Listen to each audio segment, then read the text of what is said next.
plus habitué à être derrière la caméra que sous les projecteurs, voici Pedro Almodóvar.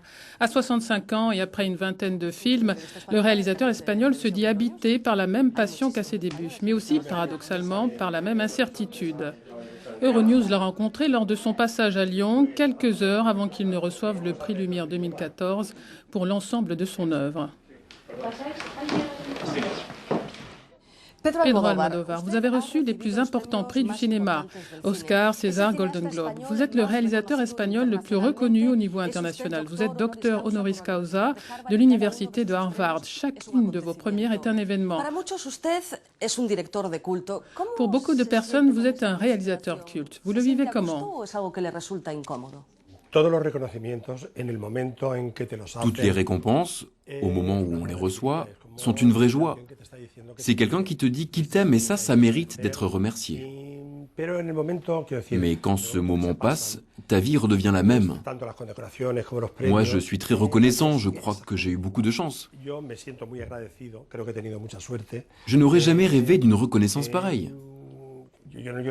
Mais à vrai dire, les prix et les récompenses, au moment où il faut affronter un nouveau film, ou par rapport au fait de vieillir, ils ne servent à rien.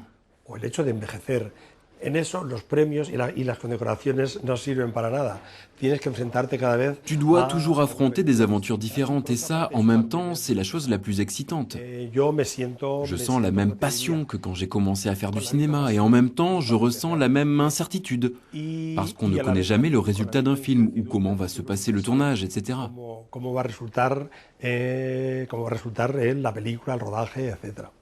Vous avez été acteur, vous êtes réalisateur, scénariste et producteur. Dans vos films, vous maîtrisez tous les stades de la fabrication. Vous qui contrôlez jusqu'aux plus petits détails de vos films, êtes-vous surpris par les polémiques qu'ils provoquent ou est-ce que vous vous y attendez?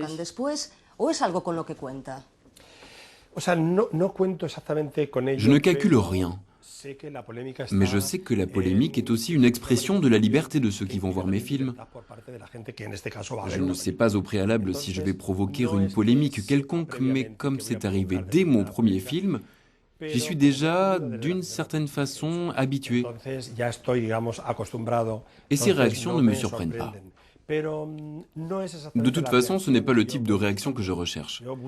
Je préfère, si je dois choisir, la complicité avec le spectateur.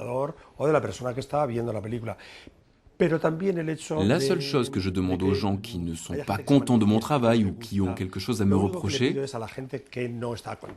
c'est qu'ils me donnent au moins une explication. Parce que ce que je n'aime pas, c'est que la critique se transforme en simple discrédit.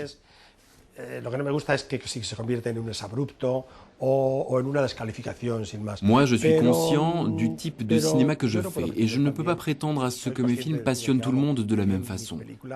Les gens sont vivants et ils doivent réagir en conséquence. Vous dites que vous vous sentez plus à l'aise avec les personnages féminins, qu'à travers une mère, vous pourriez aborder tous les genres cinématographiques. Oui, je crois que j'ai dit quelque chose dans le genre, oui. Pourquoi avez-vous cette relation si particulière avec les femmes? Comment arrivez-vous à entrer si facilement dans leur monde? Pas besoin d'aller à l'université pour étudier quoi que ce soit qui permette de connaître les femmes. Il suffit d'avoir des yeux, des oreilles et un peu de curiosité. De toute façon, je crois que ma sensibilité par rapport à l'univers féminin s'explique parce que j'ai été élevé par des femmes. Ma mère n'avait pas d'argent, c'était l'après-guerre. Les enfants suivaient leur mère partout. Et si on n'était pas avec elle, on nous confiait aux voisines. C'est pour ça que dans mes premiers souvenirs d'enfance, je me vois toujours entouré de femmes. Et je me rappelle très bien que je les écoutais parler. Parce que pour moi, la vie, c'était écouter ce qu'elles racontaient. Et on trouvait là tous les genres cinématographiques. Le mélodrame, l'horreur, la comédie musicale.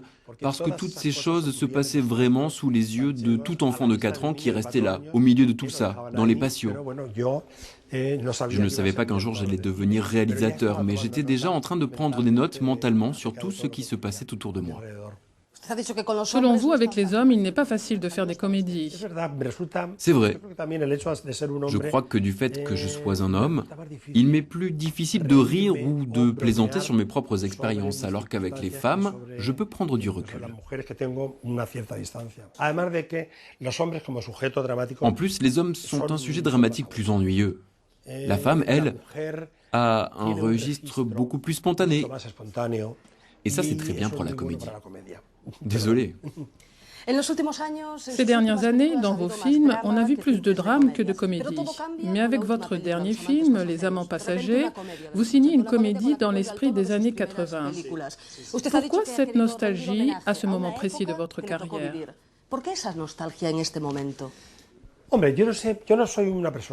Je ne suis pas une personne nostalgique. Mais d'après mes souvenirs des années 80, et je crois qu'ils sont justes, réels et objectifs, c'était une époque marquée par une explosion de liberté. Non seulement dans le cinéma, mais aussi dans la vie, dans la rue, dans la vie nocturne, dans la vie de tous les jours. On ne peut pas comparer cette époque avec la situation actuelle en Espagne. Les années 80 ont été aussi pour moi des années d'apprentissage. C'est à cette époque que j'ai présenté mon premier long métrage, Pepi, Lucy Baum. C'est la première décennie d'une Espagne démocratique. C'était une époque de célébration, de jubilation absolue, très enthousiasmante. C'est aussi l'époque pendant laquelle j'ai réalisé le plus de comédies, si on prend mes 30 ans de carrière. Mon dernier film, c'est d'une certaine façon un hommage à ces années-là de notre société. Parce que je crois qu'on a perdu beaucoup de choses qu'on avait à ce moment, et qu'on devrait les reprendre. Je crois aussi que sans aucun doute, mon dernier film est un retour à ma jeunesse, le temps d'un film. Parce que j'ai bien peur qu'un vrai retour soit beaucoup plus difficile. La mémoire historique de l'Espagne est un de vos projets en suspens. J'aimerais beaucoup faire un film sur la mémoire historique. Bon, en fait, j'ai commencé un scénario, mais je n'ai pas réussi à le finir, parce que de toute façon, mes scénarios restent longtemps sur mon bureau. Après mon prochain film, qui ne sera pas sur la mémoire historique, je pourrai m'y remettre. En tant que citoyen, c'est un sujet qui m'intéresse beaucoup, et c'est pour cela que j'aimerais l'introduire dans un de mes films, mais je n'ai pas encore trouvé la bonne façon de le faire. Ce sujet, il est très important pour la société espagnole. Vous savez comment la transition s'est faite. Il y a eu une loi d'amnistie, etc. Mais les crimes franquistes ont besoin d'une réparation. Il ne s'agit pas d'un règlement de compte. Il s'agit simplement du fait que les petits-enfants ou les arrière-petits-enfants de ces personnes puissent avoir un endroit pour rendre hommage à leurs ancêtres. C'est une question purement humaine et je crois que tant que ça ne sera pas fait, la période d'après-guerre, d'une certaine façon, ne sera pas terminée. Qu'est-ce que vous souhaitez pour le cinéma, pour l'avenir du cinéma? Je souhaite surtout beaucoup de spectateurs dans les salles. Des spectateurs curieux dans les prochaines années pour un cinéma qui grandisse autour de tous les types de cinéma. Dans toutes les langues, sous-titré ou doublé, dans toutes les situations et dans n'importe quel pays. Muchísimas gracias por esta entrevista.